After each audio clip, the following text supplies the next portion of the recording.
cattle and pigs, but we never started to do that. Since we became Hindus again, we are not welcomed by Christian people. The majority of these missionaries promise better health through simple healing ceremonies, and reminds me of snake oil salesmanship. They make promises of better living standard in the villages, such as water supplies, houses, food, and so on. But the reality is, even after conversion, their life standard does not change. It is common knowledge that the churches buy conversions for $12 a head. Many of the benefits are provided only in the beginning to bribe the villagers to convert, but after a while it ceases. Missionaries prefer group conversions. Once they have 2 to 3 families converted to Christianity, the head priest will start building a church, knowing that more will follow.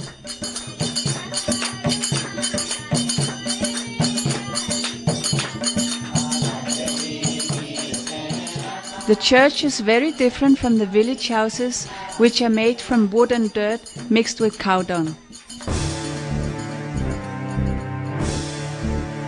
The church gives the villagers an impression of security and power. The church is built of bricks and is often the most prominent structure in the village. The money flow for the Protestant missionary work comes from Europe and USA, depending on the origin of the church. A major chunk of the funds comes from private donors, industrialists, NGOs, and different European governments. Every year, vast sums of money flow into India. For the Catholic missionary work, the sums reach 8 figures in dollars and come from sources as diverse as the Vatican's and well-meaning industrialists across the world and different organizations like Manas Unidas and others. The missionaries target young school children. India is dotted with large and small missionary schools in big cities as well as in small villages. It is widely accepted by Indian parents that missionary schools have better facilities and are therefore more popular. For those who claim to be Christians, the fees are very small or non-existent.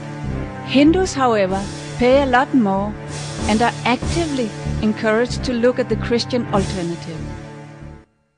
હું તો રહીને તો બી એટલે missionary સ્કૂલમાં તો બી હિન્દુ ધર્મની ટીકા તો થતી જ. I was taught in the Christian missionary school that to be a Hindu is very bad and to be a Christian is good.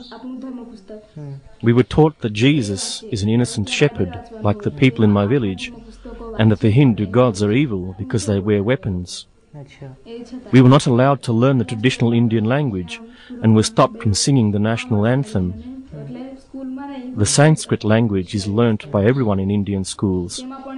My father is a Sanskrit teacher, so I know a little. The Christian teacher twists the meaning of many Sanskrit words to give us a bad feeling about Hinduism. 3 of my friends' families were persuaded with food, money, and a low or even no school fee for their children. If you didn't pay the fees in the school, you were totally under the teacher's control and were converted. I myself was tempted to do the same, but my family convinced me not to. Upon refusal, my Christian teachers gave me a hard time. They didn't give me support at all, and because of this I failed my mathematic exams. Even though I am a Hindu, I had to participate in the Christian prayer in the church every day, but I didn't go for confession. And because of this, I was treated very strictly. I believe that the Christians are here in India because they want to destroy the whole Hindu culture and religion. They will just help. Gujarat, the Protestants came before. In Dang, Gujarat, it is very difficult to buy land, especially if you are a foreigner. But the Maharaja used to drink a lot, so it was very easy to persuade him with a little bribe. And with the help of one official, I was able to buy land. When I first came to Dang, there was no Christians here. We started with various projects such as buying buffaloes for the farmers and giving them seeds and grading the land. I soon realized that education was a better method, so I started a missionary school.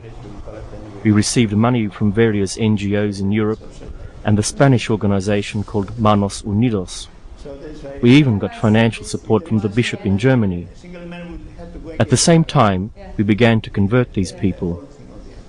We convert people in large groups so that an individual doesn't start to feel lonely in his or her village. A lot of the Catholic fundings goes toward building missionary stations, hospitals and educational centers. These include day schools, boarding schools and even theological universities. Bibles are posted to addresses randomly chosen from the directory. A lot of money and effort is being wielded to convert India into Christianity. The Indian government gives grants for developing projects, especially for the rural districts all over India. It is a well-known fact that the missionaries bribed the local politicians and leaders to get their work done and to get funds sanctioned from the government to purchase land or to build schools and missionary stations. On Sundays in most villages, a 4-hour prayer meeting is held in the church. All Christians are expected to attend.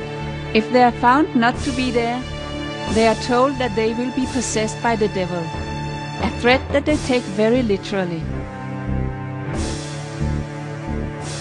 They are told to keep away from other Hindus, even their own family members who have not yet been converted. They are closely monitored, expected to donate money to the church. At big church gatherings, loads of people are brought in, where compulsory donations are expected. These gatherings can attract up to 40,000 people or even more. The huge sums raised play a pivotal role in the missionaries' functioning. The people are made to live in fear of the devil if they do not donate or comply with the instructions given to them. To prove that they have indeed given up the Hindu faith, they are made to mutilate, deface and step on pictures of Hindu gods. My experiences in Gujarat and the things I witnesses in the name of Christianity left me with a very uneasy feeling. I saw aggressive men forcing a fundamentally flawed belief, based on fear and manipulation, on the lives of innocent people. I saw people with a rich cultural history being destroyed. I saw peaceful villages being left in turmoil. I saw hostility and mistrust between Hindus and Christians, and that the state of Gujarat was on the verge of a serious situation of civil unrest due to the misdeeds of Christian missionaries. Do we, as Christians, really want to give money for these conversions anywhere in the world? We do not need to convert from one religion to another, but only from religion to spirituality.